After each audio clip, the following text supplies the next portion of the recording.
আজকে আমরা শিখব কিভাবে এক্সেলের মধ্যে সামের ফর্মুলা ব্যবহার করতে হয়। এটা আসলে সামের পরিবর্তে ব্যবহার করা হয় যখন কোনো একটা চার্টের মধ্যে নির্দিষ্ট কোনো সংখ্যার যোগফল বের করতে হয় বা নির্দিষ্ট প্রোডাক্টের যোগফল বের করতে হয়, তখন এই সামের ফর্মুলা ব্যবহার করা হয়।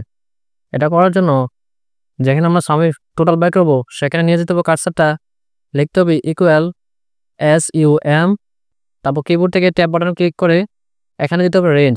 রেঞ্জের ভিতরে আমরা প্রোডাক্টগুলো দিয়ে দেবো, সবগুলো প্রোডাক্ট। তারপর দিতে হবে কমা।